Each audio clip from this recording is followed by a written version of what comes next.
Hi friends, வாங்க நாங்கள் இன்றைக்கி என்ன செய்கிறேன்னு காட்டுறோம். இன்றைக்கி பாஸ்மதி ரைஸ், ஒயிட் ரைஸ் செய்ய போகிறோம். அதுக்கு நல்லா கழுவி ஊற வச்சிக்கிறோம். அதோட சிக்கன் டெவல் ஒன்று செய்ய போகிறோம். அவிச்சு அதை பொரித்து, மற்றது மீன் கொஞ்சம் பால் காக்கி எடுக்க போகிறோம். அதுக்கு தேவை தக்காளி வெட்டி வச்சிக்கிறோம். பெரிய வெங்காயம் 2, சின்ன வெங்காயம், வெள்ளைப்பூடு ஒன்று இடித்து எடுத்துக்கிறோம். ரொம்ப கருவேப்பிலை, கறி கொச்சிக்காய், பச்சை மிளகாய்.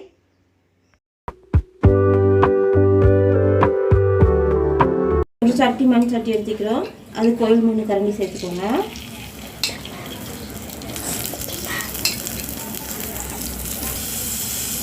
இன்னும் கொஞ்சம் உள்ள அரைச்சி சேர்த்துக்கோங்க. கடவுள் காக்கரண்டி, அதோட நறுக்கி வச்சு வெள்ளைப்பூடு 3,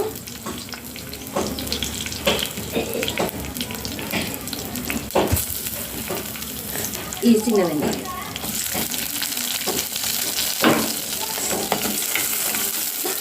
அதோட ரொம்ப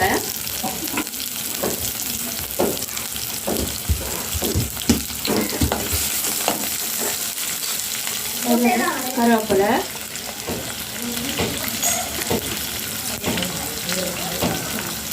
அதோட பச்சை மிளகாய் 2,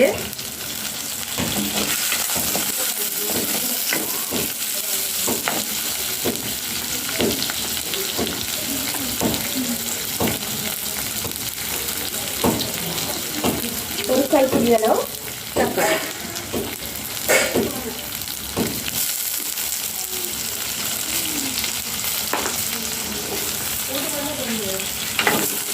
இந்த மீன் தான் நாங்கள் செய்ய ஆக்க போகிறோம், முரளி மீன்.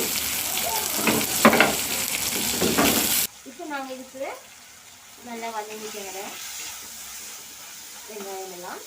இதுக்கு நாங்கள் இப்போ மசாலா சேர்ப்போம். மஞ்சள் 1/4 கரண்டி,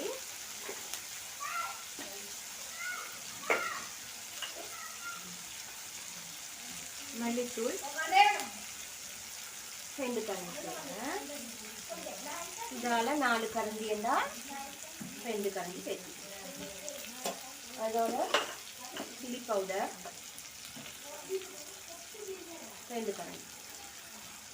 இவ்வளோ நம்ம சேர்க்குறதா. அதுவும் இந்த வெங்காயத்தோடு சேர்ந்து நல்லா வதங்கக்கூட கரைச்சி வச்சுக்கிற புளியை சேர்ப்போம். அதோட இது கொஞ்சம் வெந்து வரக்கூட நாங்கள் 2வது பால் சேர்ப்போம். தேவையான அளவு உப்பு சேர்த்துக்கோங்க. 2வது பால் கொஞ்சம் சேர்த்துக்கொள்வோம்.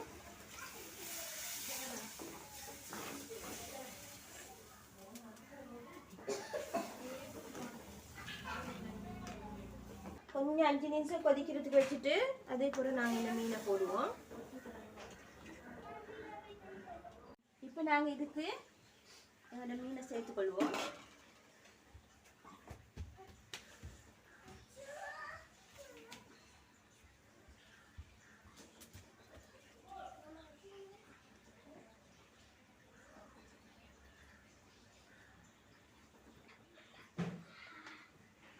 இப்போ நாங்கள் இதுக்கு மீனை சேர்த்து ஒரு 5 நிமிஷம் மூடி வச்சுவோம்.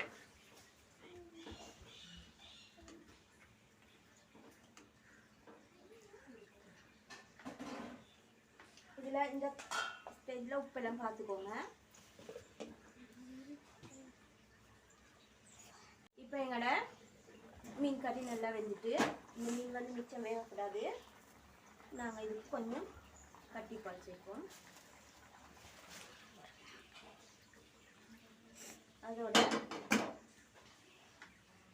மேலால் கொஞ்சம் நாங்கள் மிளகுத்தூள் தூவி எடுத்துக்குவோம்.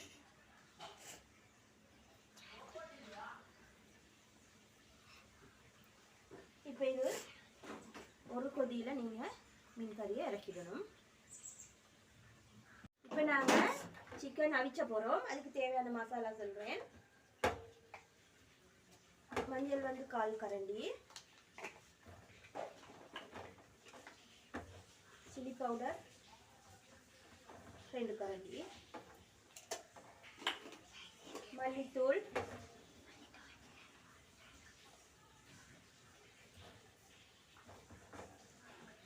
மல்லித்தூள் 2 கரண்டி. 2 கரண்டியாக சின்ன கரண்டியால் 4 போட்டுக்கிறேன். அப்புறம் வந்து மிளகுத்தூள் ஒரு 1/4 கரண்டி.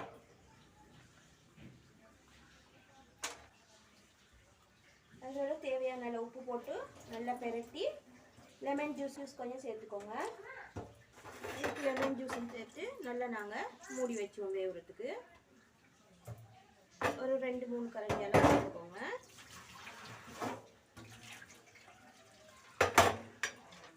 வெந்த பிறகு காட்டுறோம் உங்களுக்கு. இது மாதிரி நாங்கள் சிக்கன் அவிச்சு எடுத்துட்டோம். இப்போ பொரிக்க போகிறோம். நாங்கள் இப்போ கொஞ்சம் பப்படம் பொரிச்சு எடுத்துட்டோம். அதுக்கப்புறம் நாங்கள் இது சோத்துக்கு மேலே தூரத்துக்கு வெங்காயம் பொரிச்சு எடுக்க போகிறோம். ஒரு கைப்பிடி அளவு.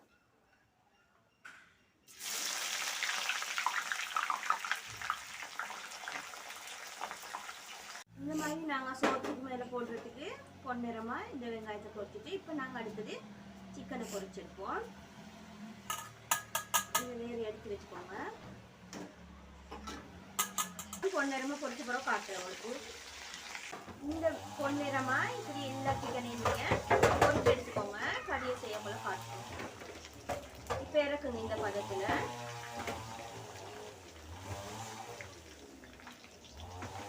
கோழி அவிச்சு தண்ணியை அடுப்பில் வச்சுக்கிறேன். அதுக்கு இப்போ 3 கறி கொச்சிக்காய் சேர்த்துக்கோங்க. அதோட பெருசாக வெட்டி வச்ச பெரிய வெங்காயம் உண்டு. ரொம்ப கொஞ்சம் எல்லாத்தையும் இது சேர்த்துக்கோங்க.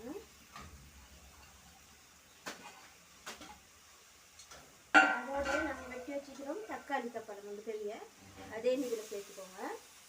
இது நல்லா வதக்கி வச்சுட்டு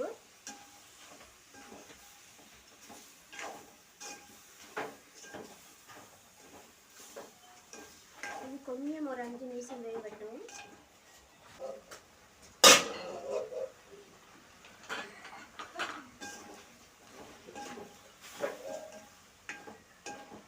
இதுக்கு உப்பு போதுமானு பார்த்துக்கோங்க. இல்லாட்டி உப்பு கொஞ்சம் சேர்த்துக்கோங்க. இப்போ நாங்கள் இதுக்கு வந்து உப்பு போதும். கொஞ்சம் தேசிக்காய் புளியும் ஒரு 1/4 கரண்டி.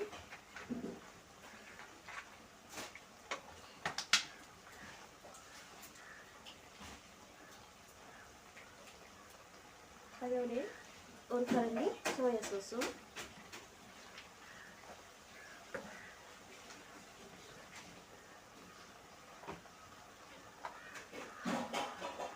அதோட 2 கரண்டி தக்காளி சாஸும் சேர்த்துக்கோங்க. டொமேட்டோ சாஸும் நல்லா பெரட்டுங்க.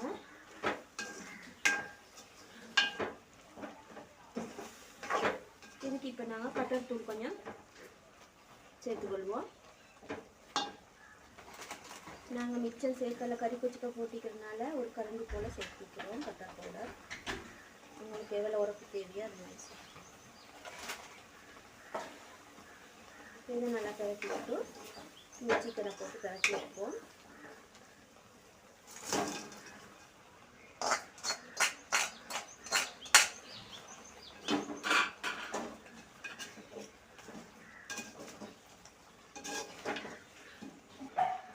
சிக்கன் ரெடி ஆகிட்டு இதை ஆஃப் பண்ணிடுவோம்.